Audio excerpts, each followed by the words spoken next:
Thomas the tank engine was ill. Workmen had tried to make him better, but it was no use. "Edward must take you to the works," said Sir Topham Hatt. Thomas felt very miserable. Then Sir Topham Hatt spoke to Duck. "I want you to help Percy and Toby while Thomas is away." Duck was delighted. He already knew Percy and soon made friends with Toby and Bertie. Terence the tractor gave him a big welcome too. "Take care of Thomas's coaches," he advised. "He's sure to miss them while he's away." Duck was very gentle with the coaches. Annie and Clarabel were impressed. Such nice manners, they told each other. It really is a pleasure to go out with him.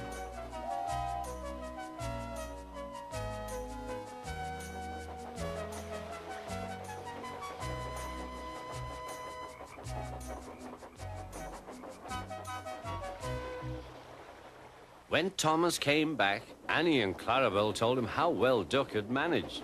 Thomas was so pleased to be home that he soon forgot to be jealous.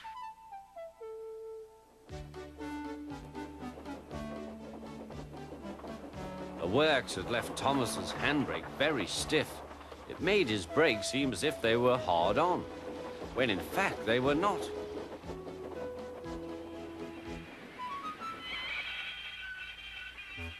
As a result, he and his coaches often overran the platform.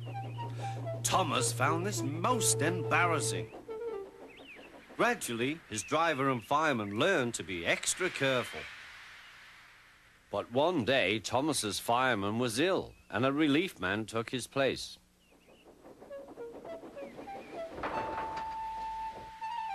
The fireman had fastened the coupling and joined the driver and station master on the platform to wait for Henry's passengers.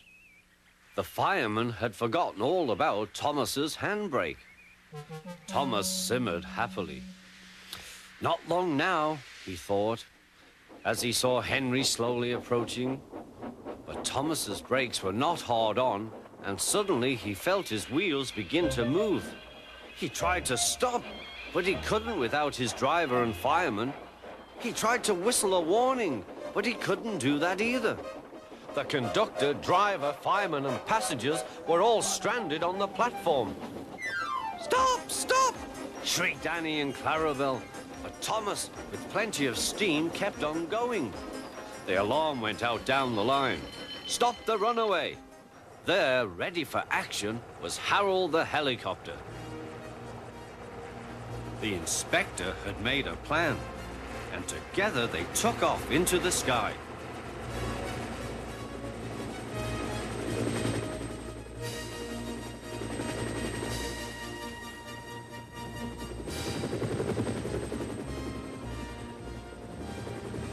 At last, Thomas was tiring. "I need to stop. I need to stop," he panted wearily. As they neared the next station, Thomas saw Harold land.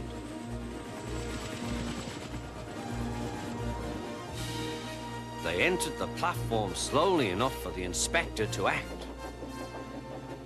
Judging his moment, the inspector scrambled into the cab and screwed the brake hard on. At last, Thomas stopped.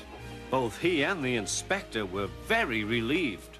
Then they thanked Harold. "Think nothing of it," wailed Harold. "Glad to be of service any time."